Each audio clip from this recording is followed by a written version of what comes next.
আসসালামু আলাইকুম এভরিওয়ান, কেমন আছে সবাই? আশা করি ভালো আছো। তো তোমরা থাম্বনেইলে দেখতেই পারতেছো যে বাংলাদেশ ও বিশ্ব পরিচয়ের কয়েকটা ইম্পর্টেন্ট অধ্যায় আমি তোমাদের বলে দিব। আর এই অধ্যায় থেকে তোমরা প্রায় মোটামুটি 90 থেকে 95% শিওর ধরতে পারো যে তিনটা সিকিউ আসবে।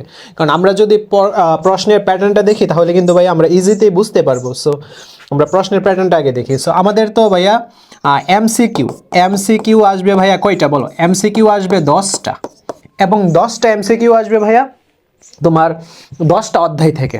বুঝছো? 10টা অধ্যায় থেকে। এক্ষেত্রে এখানে আছে 13টা অধ্যায়। সো কোন 10টা অধ্যায় থেকে আসবে এটা কিন্তু তোমরা জানো না। সো সবগুলোই পড়তে হবে। তারপর তোমার এসকিউ আসবে ভাইয়া 5টা, 2 করে 10 নম্বর। ঠিক আছে? এই এসকিউটাও ভাইয়া তোমার 5টা, তো 5টা অধ্যায় থেকে আসবে। বুঝছি। তারপর আমি তোমাদের এই ভিডিওতে যেটা বলে দিব সিকিউ তো আসবে 3টা আসবে, 10 করে কত নম্বর? 30 নম্বর। সো আমি জাস্ট তোমাদের সিকিউর সাজেশনটা দিব। সিকিউ কোন অধ্যায়গুলো পড়লে 3টা সিকিউ তোমাদের কমন পড়বে, ওই সাজেশনটা আমি তোমাদের দিচ্ছি কিন্তু।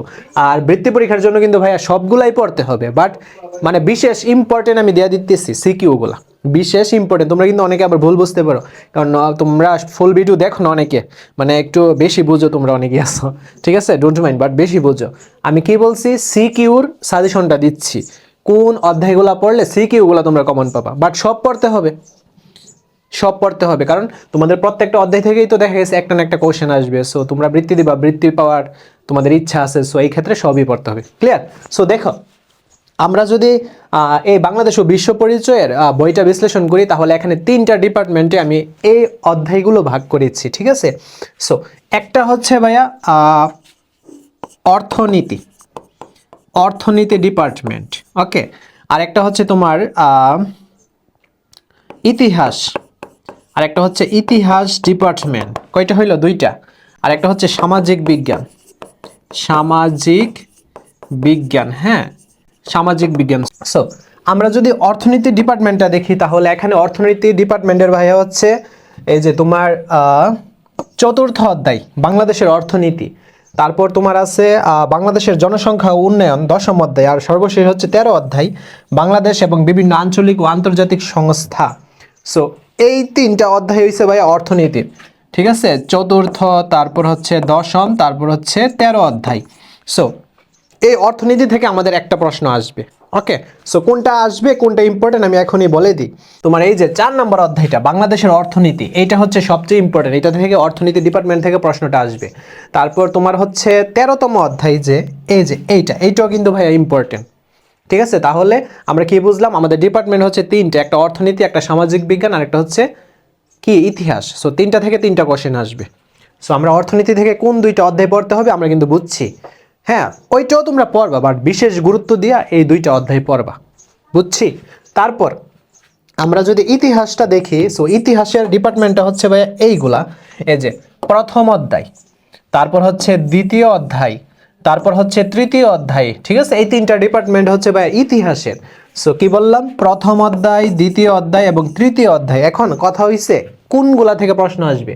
সো আমি যদি তোমাদের প্রশ্নের কথা বলি, বাংলাদেশের মুক্তিযুদ্ধ, এইটা ভেরি ভেরি ইম্পর্টেন্ট। এটা থেকে মাস্ট বি প্রশ্ন আসবে, আমি বলে দিলাম, মাস্ট বি প্রশ্ন আসবে। আর তারপর প্রথম অধ্যায়টা ইম্পর্টেন্ট, এটা আমি কম গুরুত্ব দিচ্ছি, বাট এইটা থেকেও প্রশ্ন আসার সম্ভাবনা আছে। আর দ্বিতীয় অধ্যায় থেকে আসবে না। ঠিক আছে? বাট এমসিকিউ তো আসবে, সে সব পড়তে হবে। সো আমরা তাহলে কি বুঝলাম ভাইয়া? ইম্পর্টেন্ট দেখছো, তৃতীয় অধ্যায়টা ইম্পর্টেন্ট এন্ড প্রথম অধ্যায়টা ইম্পর্টেন্ট। আর বাকি যা আছে সবগুলো হচ্ছে ভাইয়া সামাজিক বিজ্ঞানের ডিপার্টমেন্ট। যেমন কি আছে বাকি, এই যে পঞ্চম অধ্যায় আছে, পঞ্চম, তারপর ষষ্ঠ, সপ্তম, অষ্টম, দেন নবম, 11 এবং 12, এইগুলো হচ্ছে ভাইয়া সামাজিক বিজ্ঞানের। সো এখন এই সামাজিক বিজ্ঞানের কোনগুলো ইম্পর্টেন্ট দেখো। আমাদের সামাজিক বিজ্ঞানের সবচেয়ে বেশি ইম্পর্টেন্ট হচ্ছে তোমার নবম অধ্যায় বাংলাদেশের সামাজিক সমস্যা। এটা থেকে কিন্তু প্রশ্ন আসবে, বাংলাদেশের সামাজিক সমস্যা। তারপর ইম্পর্টেন্ট হচ্ছে ভাইয়া 12তম অধ্যায়টা, এই যে বাংলাদেশের প্রাকৃতিক সম্পদ। 9 এবং 12 সামাজিক বিজ্ঞানের সবচেয়ে বেশি ইম্পর্টেন্ট, মানে 100%। এরপর তোমাদের আরো কিছু শিখতে হবে, এই যে বাংলাদেশের রাষ্ট্র ও সরকার ব্যবস্থা, এটা একটু কম ইম্পর্টেন্ট, বাট এটা থেকে অনেক সময় প্রশ্ন এসে যায়। তারপর তোমার আছে সামাজিকরণ, এই যে সপ্তম অধ্যায়টা, এটা থেকেও কিন্তু প্রশ্ন আসে। সো মোটামুটি দেখছো কতগুলো অধ্যায় দিলাম, এই যে দেখো এই অধ্যায়গুলো পড়লে আশা করি সিকিউর জন্য একেবারে কাভার, আর কোনো টেনশন করতে হবে না। যেমন প্রথম অধ্যায় আছে, তৃতীয় অধ্যায় আছে, এর মধ্যে তৃতীয় অধ্যায়টাকে আমি 100% দিচ্ছি আর প্রথম অধ্যায়টাকে 80% দিচ্ছি। তারপর তোমার এই যে চতুর্থ অধ্যায় আছে, চতুর্থ অধ্যায়কে 100% দিচ্ছি, দেন পঞ্চম অধ্যায়টা 80%, তারপর সপ্তম অধ্যায়টা 80%, দেন তোমার নবম অধ্যায়টা তোমার 100%। নবম অধ্যায় 100%। তারপর এই যে দ্বাদশ অধ্যায়, হ্যাঁ দ্বাদশ অধ্যায়টাও 100% দেওয়া যায়, আর ত্রয়োদশ অধ্যায়টাও 100%। সো এইগুলা যদি পড়ো আশা করি সিকিউতে আটকাবা না। তারপর এসকিউ আর এমসিকিউর জন্য সব পড়তে হবে, সবগুলো অধ্যায় থেকেই তো প্রায় প্রশ্ন আসবে। সো আমি আশা করি ভাইয়া বুঝাইতে পারছি।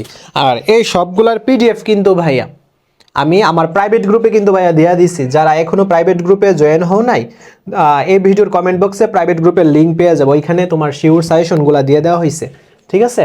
সো আমরা যদি প্রাইভেট গ্রুপে ঢুকি তাহলে দেখতে পারবো, দেখো এখানে গ্রুপে দেখলাম, তোমাদের এত কিছু দেখতে হবে না, তোমরা জাস্ট লিঙ্কে ক্লিক করবা, প্রাইভেট গ্রুপে জয়েন হয়ে যাবে, আমাদের কাছে রিকোয়েস্ট আসবে, আমরা অ্যাকসেপ্ট করে দিব। দেখো অলরেডি 3700 স্টুডেন্ট আমাদের এই কোর্স কমপ্লিট করতেছে, হিউজ স্টুডেন্ট, ঠিক আছে। সবচেয়ে বেশি স্টুডেন্ট কিন্তু সিরিয়াসলি আমাদের এখান থেকে কোর্সটা কমপ্লিট করতেছে তারা। সো এই যে এখানে জাস্ট 2-3টা পোস্টই আছে। সো এখানে একটা পোস্ট পাবো অল ভিডিও ক্লাসের লিঙ্ক এবং পিডিএফ, এই পোস্টে পাওয়া যাবে। সো অনেকেই তোমরা এই যে এইগুলো তো ভিডিও ক্লাস, হ্যাঁ এগুলা বিভিন্ন ক্লাস আছে, আর তোমাদের এই সময়ে কিন্তু ওয়ান শট এমসিকিউ এবং ওয়ান শট সিকিউ বোর্ড কোশ্চেনগুলো তোমাদের সলভ করা দরকার, যেগুলো থেকে প্রশ্ন আসবে, ঠিক আছে। সো একটু স্মার্টলি প্র্যাকটিস করবা, সব কিছু এখানে আছে। আর এই পোস্টেরই একটু শেষের দিকে তোমরা ভাইয়া এই পিডিএফগুলো পেয়ে যাবা। অনেকেই পিডিএফ খুঁজে পাই না, আর পিডিএফ কোথায়, যে সব বিষয়ের পিডিএফ, সব বাংলাদেশ বিশ্ব পরিচয়, বিজ্ঞান থেকে ধরে গণিত থেকে ধরে এভরিথিং সব কিছু, তোমরা জাস্ট তোমাদের পড়ার দায়িত্ব, তোমরা পড়ার দায়িত্ব। আর আমি আশা করি এইগুলা যদি কমপ্লিট করে পরীক্ষার হলে যাও তাহলে 100% তোমরা কমন পাবা, এ বিষয়ে কোনো মানে চিন্তা করতে হবে না, আমি এই গ্যারান্টিটা দিচ্ছি।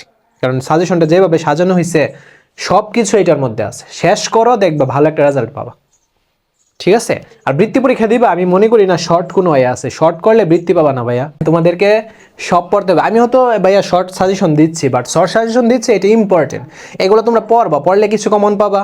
আর সবগুলো যদি পড়ো তাহলে তোমরা অন্যদের থেকে এগিয়ে থাকতে পারবে। কারণ বৃত্তি পরীক্ষা তোমাদের প্রশ্নটা এমনভাবেই করে যে 80% প্রশ্ন সবার দেখবা কমন পড়ছে, আর 20% দেখবা কারোরই কমন পড়ছে না। সো তুমি যদি শিওর সাজেশনগুলাই জাস্ট দেখে যাও তাহলে সবার মতোই তুমি, বাট আলাদা এক্সেপশনাল কিন্তু তুমি হতে পারবে না। সো এই জন্য তুমি বইটা ভালোভাবে পড়বা, দেন আমরা যেভাবে সাজেশনটা প্রোভাইড করছি সাজেশনটা কমপ্লিট করো, আর লাগবে না, এভরিথিং সব কিছু কমপ্লিট হয়ে যাবে, বুঝবে। সো আমি তোমাদের একেবারে বৃত্তি পরীক্ষার আগের দিন পর্যন্ত থাকবো এবং আরও গুছিয়ে দিব তোমাদের পড়া, কীভাবে পড়তে হবে, বেস্ট একটা রেজাল্ট করতে হবে, সব কিছু আমি গুছিয়ে দিব। আপাতত পড়তে থাকো। ধন্যবাদ সবাইকে, সবাই ভালো থাকো, টেক কেয়ার, আল্লাহ হাফেজ, বাই।